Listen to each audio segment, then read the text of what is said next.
नरगिस दत्त की लाइफ कैसे स्टार्ट हुई, कहाँ वो पैदा हुई, कैसे कहाँ वो बड़ी हुई, कैसे वो फिल्म इंडस्ट्री में आई, उनकी पॉलिटिकल लाइफ में क्या हुआ, उनकी पर्सनल लाइफ में कितनी प्रॉब्लम्स थी। नरगिस दत्त बहुत ही ग्रेट एक्ट्रेस थी, ग्रेट पर्सनालिटी थी। बड़ा उनका एक बड़ा पार्टिसिपेशन है इंडियन फिल्म इंडस्ट्री में। तलाश हक एक मूवी थी 1935 में, उसको 6 साल की एज थी उनकी, तो जिसमें उन्होंने चाइल्ड स्टार के तौर पे काम किया। फातिमा रशीद से वो नरगिस दत्त हुई और फिर कमाल कर दिया उन्होंने अपनी ज़िंदगी में। ज़ाती ज़िंदगी कोई मुश्किल, उनके जो हालात थे उनकी ज़िंदगी में जो गुजरे, उनकी बीमारी, उनकी पॉलिटिकल इशू जो स्ट्रगल थी, उसके बारे में कुछ बताइए हमें। 1957 में उन्होंने अपनी ज़िंदगी का सबसे बेहतरीन किरदार किया, सबसे बेहतरीन मूवी जिसको कंसिडर किया जाता है, जो कि इंटरनेशनल मूवी ऑस्कर अवार्ड के लिए भी नॉमिनेट हुई थी, मदर इंडिया। उन्होंने फिर 1958 में अपने को स्टार्स नील दत्त से शादी कर ली, जो मदर इंडिया में इनके साथ थे। रात और दिन उनकी 1967 में लास्ट मूवी थी। पैंक्रियास का कैंसर था उनका। अच्छा, और ये डायग्नोज हुआ 1981 में, और 3 मई 1981 को उनकी डेथ हो गई। बहुत ज़्यादा सोशल वर्क करती थी, बड़ा, यानी कि ना, she had the heart for the people. लोग उनसे मोहब्बत भी बड़ी करते थे। जैसे उनका राज कपूर के साथ पेयरिंग थी, तो उनकी अंडरस्टैंडिंग थी बड़ी, आपस में एफिलिएशन। ये बड़ी अफवाहें फैली थी कि शायद उनसे शादी कर लें।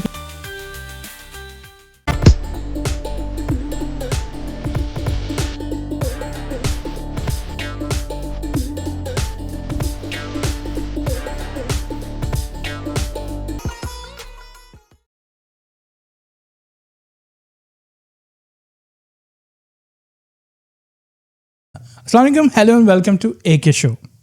आज का हमारा शो है इंडियन फेमस एक्ट्रेस नरगिस के बारे में।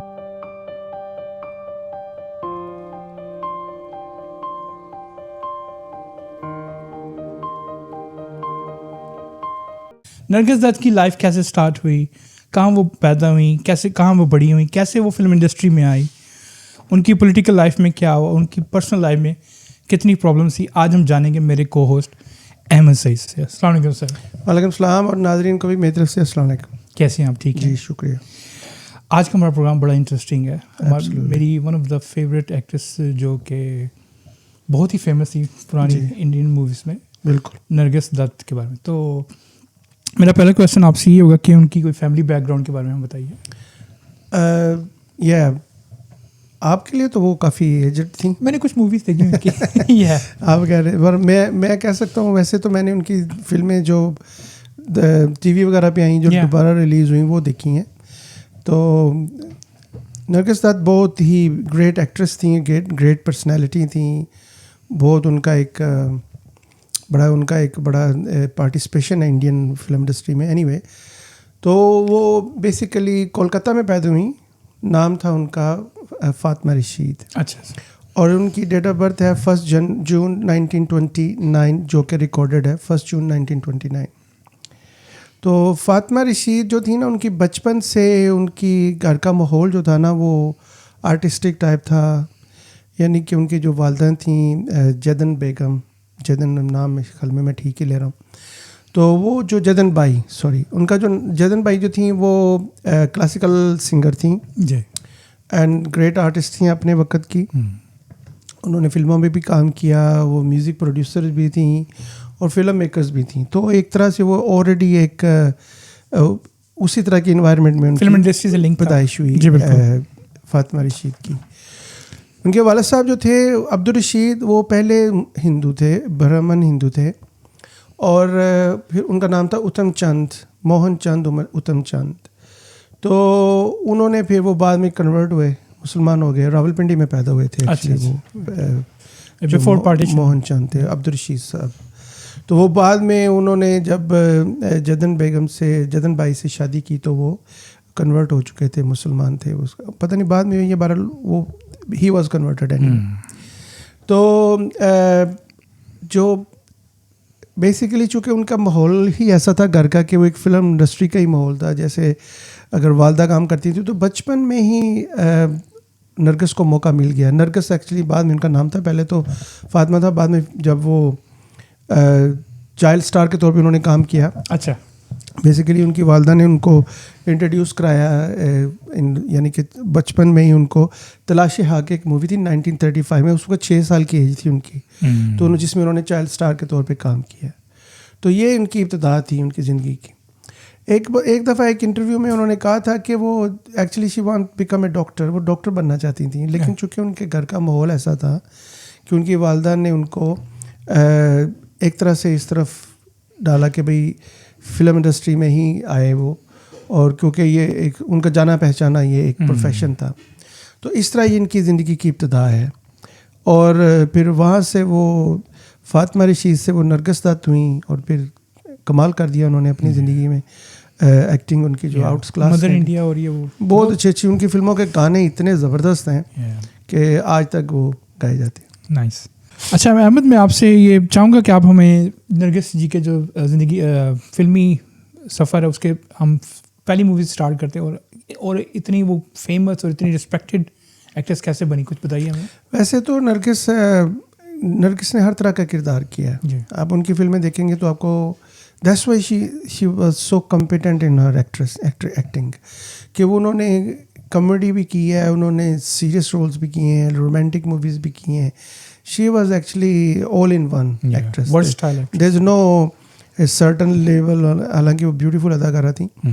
तो उनके जो फिल्में हैं ना, मेरे पास कुछ, मैंने इनका रिकॉर्ड बनाया था कि जो उन्होंने जो फर्स्ट लीडिंग रोल किया 1943 में, वो तकदीर मूवी में उन्होंने स्टार्ट किया, जहाँ से उनको प्रॉपर एक एज ए एक्ट्रेस उन्होंने फुल हीरोइन के तौर पर काम किया। उसके बाद 1949 का जो साल था वो बड़ा उनके लिए अहम साबित हुआ, कि उसमें उनकी 2 वेरी हिट मूवीज़ आई, एक बरसात और एक अंदाज। ये फिल्में बहुत आज तक इनका नाम है इन मूवीज़ का, और ये दोनों मूवीज़ जो थी ना, ये basically super hit movies consider की जाती हैं इनकी। और लेकिन फिर 1957 में उन्होंने अपनी ज़िंदगी का सबसे बेहतरीन किरदार किया, सबसे बेहतरीन मूवी जिसको कंसिडर किया जाता है, जो कि Oscar best of international movie and Oscar award के लिए भी नॉमिनेट हुई थी, मदर इंडिया 1957। उसमें इन्होंने जो किरदार मदर इंडिया में कर दिया है, ये मेरा ख्याल है कि शायद इंडियन इंडस्ट्री में अभी तक उसको उस स्टैंडर्ड पे रिपीट नहीं कर सका, या उस लेवल की फ़िल्म ही नहीं बन सकी। इंडियन इंडस्ट्री तो नंबर 1 है दुनिया में, अपने बॉलीवुड मूवीज़ जो हैं, इवन के जो साउथ की फिल्में हैं वो भी बहुत अच्छी फिल्में बनती हैं, लेकिन मदर इंडिया में जो किरदार इन्होंने कर दिया उस वक्त के हिसाब से आउट क्लास था वो एक्टिंग जो थी उनकी। लाज नहीं दे सकती, तुम मार सकती है, तुम मार।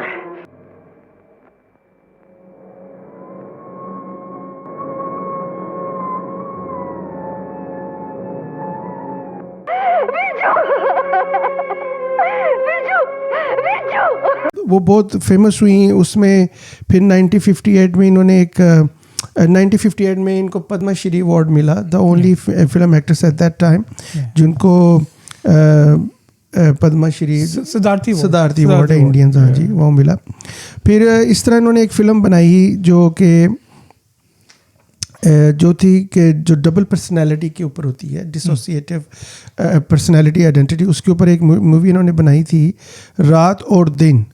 ये 1967 में रिलीज़ हुई। इसमें होता क्या है कि जो खातून है वो ये एक मेंटल बीमारी है, मेंटली तौर पर इलनेस है, जिसमें एक वक्त में 2 पर्सनैलिटीज़ स्प्लिट पर्सनैलिटी पोजेसिव हो जाती हैं। हमारे कल्चर में तो ज़्यादा रखा जाता है जादू है, जीन नहीं है वो, लेकिन ये एक मेडिकल प्रॉब्लम है जो कि मेंटल इलनेस है। तो इसका किरदार किया था इन्होंने रात और दिन, and she was outstanding in that actress.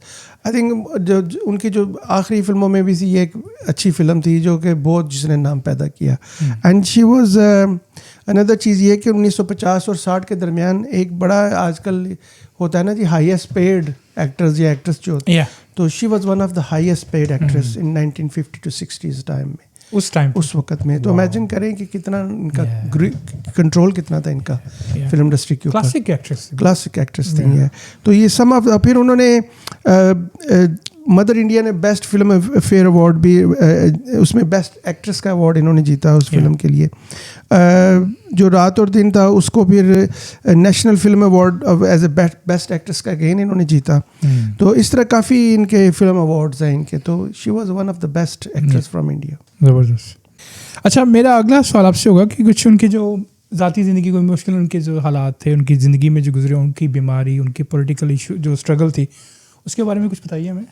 Basically उनकी जो सिग्निफिकेंस हम कह सकते हैं उनकी लाइफ में, वो तो वैसे तो बहुत बड़ी लिस्ट है इसके ऊपर, मैंने जब हम रिसर्च कर रहे थे, लेकिन जो उनकी मदर इंडिया से उनकी लाइफ में बड़ा चेंज आया ज़बरदस्त किस्म का। मदर इंडिया 1957 में, उन्होंने फिर 1958 में अपने को स्टार सुनील दत्त से शादी कर ली, जो मदर इंडिया में इनके साथ थे। बड़ी जैसे उस फिल्म ने बड़ा उनकी फिल्मी करियर पे इम्पैक्ट किया, उनकी पर्सनल लाइफ पे भी उनका यही इम्पैक्ट था। फिर उसके बाद जैसे उनकी शादी हो गई तो उन्होंने काम करना शुरू कर दिया, इसलिए उनकी फिल्मों की तादाद बहुत कम है। अगर आप देखें वो जैसे आम अदाकारों के सैकड़ों फिल्में होती हैं, उनकी चंद फिल्में हैं। तो फिर उसके बाद शादी के बाद उन्होंने काम कम कर दिया, और रात और दिन उनकी 96-7 में लास्ट मूवी थी उनकी, जिसमें उन्होंने एक जैसे डिसऑर्डर का वो जो डबल पर्सनैलिटी वाला किरदार किया। तो ये दिस वाज उनकी लास्ट मूवी। उनके और जो बहुत लेसर नॉन मैटर्स कह सकते हैं आप, जिनका कम पता है लोगों को, उसमें बहुत सारी चीज़ें, जैसे एक है कि उनको जो पैंक्रियास का कैंसर था उनका, अच्छा, और ये डायग्नोज हुआ 1981 में, ठीक है, और 3 मई 1981 को उनकी डेथ हो गई। तो that was so fast and quick, बड़ी जल्दी से उनको, जैसे 1981 में ही उनको डायग्नोज हुआ, वो ट्रीटमेंट हुआ उनका, लेकिन वो अनफॉर्चुनेटली वो पास्ट अवे 3 मई को उनकी डेथ हो गई। उसके अलावा इसमें ये है कि वो जो उनकी लाइफ का एक और पहलू है ना, बहुत ज़्यादा सोशल वर्क करती थी, बड़ा, यानी कि ना she had the heart for the people, लोग उनसे मोहब्बत भी बड़ी करते थे, टू बी ऑनेस्ट। तो वो क्या करती थी, जो स्पेसिफिक चिल्ड्रन, जो फाले जो ज़्यादा बच्चे होते हैं, उस सोसाइटी के लिए वो काम करती थी, और फर्स्ट पैटर्न थी उस स्पेसिफिक सोसाइटी ऑफ इंडिया की, वो फर्स्ट पैटर्न थी, वीमेन पैटर्न जिनको बोलते हैं। तो इस तरह वो को फाउंडेड थी इसमें अजंता आर्ट्स कल्चर ट्रॉफी, ये एक्स्ट्रा करिकुलम कह सकते हैं आप, अदर दैन उनकी फिल्मों के जो उनकी लाइफ का जो मसरूफियात में थी उसमें थी। तो उसमें है जी कि she also cofounded the performance trophy Ajanta art culture trophy which Sunil Dutt which performed for the broader troops. So ये एक बड़ी इम्पोर्टेंट चीज़ है जो बहुत कम लोगों को इसके बारे में पता है। और इनके बारे में ये है कि जैसे उनका राज कपूर के साथ पेयरिंग थी, तो उनकी अंडरस्टैंडिंग थी बड़ी आपस में, एफिलिएशन, ये बड़ी अफवाहें फैली थी कि शायद उनसे शादी कर लें, लेकिन वो फिर ऐसा हुआ। राज कपूर ने भी कहा था इंटरव्यू में कि मेरा कोई इंटेंट नहीं था, मेरी कोई ख्वाहिश नहीं थी कि मैं शादी में, I am very comfortable with her on the screen, but not. इसीलिए वो फिल्में भी उनकी कामयाबी इसलिए होती थी कि ज़ाहिर जब आपके दरमियान झिझक ही नहीं होती तो फिर आप अच्छी तरह परफॉर्म कर सकते हैं। एक्चुअली उसके बाद फिर जब उनका इतना सोशल वर्क है कि जो लोग उनको पर्सनली लाइक करते थे, अदर देन अदाकारा, she was a famous person. तो फिर जो राज्यसभा का उनका इलेक्शन हुआ 1980 में, जब उनकी डेथ से कुछ अर्सा पहले ही वो इलेक्शन जीता उन्होंने नेशनल असम्बली का, और अनफॉर्चुनेटली फिर वो 1981 में उनकी डेथ हो गई, तो उसको कंटिन्यू कर, ज़ाहिर ख़त्म हो गया उनका मसला, वरना शायद वो पॉलिटिक्स को हमेशा के लिए कंटिन्यू करती, क्योंकि उन दिनों में जो ना इंदिरा गांधी भी थी और एक वीमेन कंट्रोल था बड़ा, कांग्रेस का एक बड़ा फेम था उस वक़्त। उस वक़्त इंडिया में इतना रिलीजियस फैनेटिज़म नहीं था जो आज है, अनफॉर्चुनेटली। आज का इंडिया जो है ना, वो मोर क्लियरली हिंदू इंडिया है, और जब वो टाइम था तो वो सबका इंडिया था, एक प्रॉपर डेमोक्रेसी थी। अगरचे कि इवन फिल्म इंडस्ट्री में भी आप देख लें, उस वक्त हिंदू मुस्लिम का इशू नहीं था। अब प्रॉब्लम ये है कि जो अभी की गवर्नमेंट है वो पॉलिटिक्स इसके ऊपर करती है, तो इसलिए अनफॉर्चुनेटली, एनीवे बात कहाँ चलेगी। तो she was one of the greatest actress and one of the greatest social worker being a actress, so she will be ever there. और इसका एक और भी इनका था कि वो जो नरगिस दत्त ने जो मदर इंडिया में काम किया ना, तो उसमें फीमेल एक्ट्रेस के लिए वो एक बड़े एम्पावरिंग करैक्टर था। उससे पहले तो लव स्टोरीज वगैरह ये वो कोई इतना मेन करैक्टर नहीं दिया जाता था वीमेन को, तो इनकी इस काम ने एक वीमेन को एक लीडिंग रोल में दिखाया उस फिल्म में, तो जिसकी वजह से ये एक बड़ा फीमेल एक्ट्रेस को इतना बड़ा रोल लिया। फिर एक नरगिस दत्त फाउंडेशन 1981 में इस्टेब्लिश की गई, जो कि works in health and education, women empowerment. अब इनके ये जो नरगिस दत्त फाउंडेशन थी, ये वीमेन के लिए एम्पावरमेंट के लिए भी काम करती थी, जो कि सोशल वर्क में आता है. इनका 1981 में इसको इस्टेब्लिश किया गया, the year she died, same year. तो इस तरह एक इनको नरगिस दत्त अवार्ड भी for best feature film nominate किया गया. एक अवार्ड का नाम भी नरगिस दत्त, अच्छा इनके नाम पे है Nargis Dutt best feature film. इस तरह इनका ना एक बड़ा किरदार रहा है इंडियन फिल्म इंडस्ट्री के अंदर. अच्छा अहमद, मैं चाहूँगा बस आप उनके नरगिस दत्त जी के बारे में कुछ आखिरी अल्फाज बताइए. हमने बहुत सी बातें की हैं इनके बारे में शॉर्ट टाइम में, लेकिन जैसे उनके बच्चे थे 3, जैसे आप फेमस एक्टर्स हैं संजय दत्त हैं, उनकी जो बेटी थी नम्रता दत्त, और एक थर्ड बेटी थी उनकी प्रिया दत्त. सो 2 बेटियां और 1 बेटा. हम चाहते हैं इनका भी जिक्र करें. लेकिन जो इनकी ज़िंदगी का सबसे इम्पोर्टेंट जो हम इसको कंक्लूड कर सकते हैं, वो ये था कि she was the best human being as well, and she was intelligent lady. बाकी उनको पता था कि कब उन्होंने अपने आप को फोकस करना है. जैसे ही उनकी शादी हो गई, उन्होंने अपनी आप को बच्चों की तरफ लगाया, अपनी सोशल लाइफ. मज़ेदार की बात ये कि वो खुद इतनी बीमार थी, वो इतने तकलीफ़ के बावजूद वो हॉस्पिटल्स में विज़िट करती थी. तो ये बताता है कि उन्होंने अपना फेम जो है उन लोगों के लिए, सोशल वर्क के लिए इस्तेमाल किया, रादर अपनी लाइफ को यशी करने के लिए. तो ये एक अच्छे इंसान की बहुत बड़ी एक होती है. और मैं समझता हूँ कि सुनील दत्त के साथ इनकी मोहब्बत, इसका मुजाहरा सुनील दत्त ने इनकी डेथ के बाद इनको दफना कर की है, रादर उनको जला के करते. ये मैं समझता हूँ सुनील दत्त ने एक ऐसा काम किया है, अमेजिंग है. ये ये आम लोगों का नहीं है, ये ट्रू लव की बात.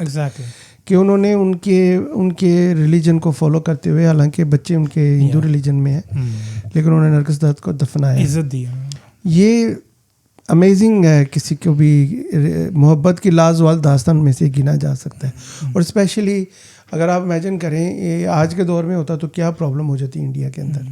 तो जो नरगिस थी, उनकी ज़िंदगी में बहुत सारी कामयाबियाँ भी थी, शॉर्ट लाइफ थी उनकी, बीमारी भी उन्होंने आई.